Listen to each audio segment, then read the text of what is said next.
Hello guys, I'm Asa and you're welcome to my channel. If you're new here, please hit the subscribe button. If you're a returning subscriber, thank you, thank you for sticking with me. So today we'll be talking about learning Korean, also known as Hangul, as a foreigner. So I have a list of questions that I'll be asking myself and I'll be also answering. So the first question we have is, when did you first encounter Korean culture?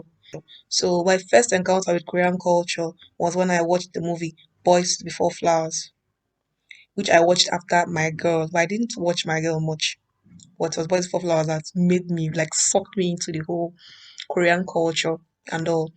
Then heard BTS music and a few music too from Blackpink. So the next question, question number two, how difficult is it learning Korean? Okay. For this question, I would like to group the Korean language into three: writing, speaking, and reading. Now, when it comes to writing, for me, writing was very easy. I learned to write Korean in just 4 days.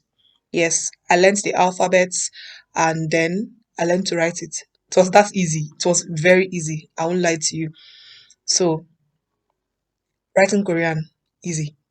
Now, when it comes to speaking Korean, apart from those ones we want to pick up in the movies like 미안해요, 사랑해요, 안녕, 안녕하세요, 죄송합니다, all those things. Apart from those ones, honestly, for me, speaking Korean has been difficult, like on a different level of difficult. I don't know if it's just me or if it's general. Speaking Korean has been difficult. So, while I was following Korean Englishman, I learned what's that one? 오르나기 여기 가지. Guys, for now, 오늘은 여기까지. 안녕. That's just like there are just very few things I can speak in Korean, but I can write Korean very well. Then for the third part of Korean, which is reading. Honestly, I can read Korean. I can read it as if it's my own personal language. But when it comes down to understanding what I just read, like, I don't understand shit, nothing. So I think I read it easily because I can write it. I can identify the alphabets. But when it now comes down to understanding what I read, I don't know what the words mean. So, like I said, I can't speak. So I think that's where the gap is. The next question is, what apps did I use to learn Korean? Like, what made it easy for me to learn Korean? What made my Korean learning journey easy? Oh well, I initially the app I first used to learn Korean was Lingodeer.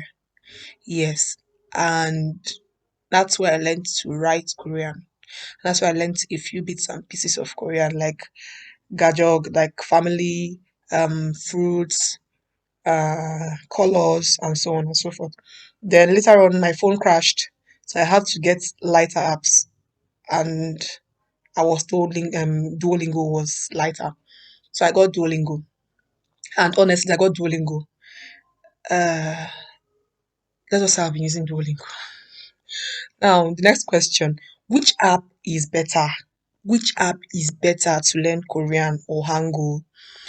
For me, I don't even need to think about it. For me, Lingodeer is better, like way better than Duolingo when it comes to learning Korean. I don't know what your personal opinion is, but for me, my own personal opinion, I feel and I know that for me, Lingodeer is better than Duolingo.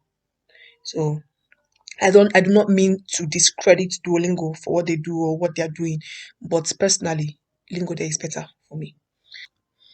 So before I go, I would like to tell you, if you're using any app that you feel is better than these two apps I mentioned to learn your Korean, please let me know in the comment section below. Tell me which app you feel is better for learning Korean, and which one worked for you, and which one didn't. And tell me your shortcomings too. I'm sure other people will also want to know what you know. So we've come to the end of this video. If you enjoyed it, please leave a like and share to your friends. If you didn't, please tell me topics you want me to discuss on this channel. Thank you very much. Remember to subscribe if you haven't. I love you all. Bye.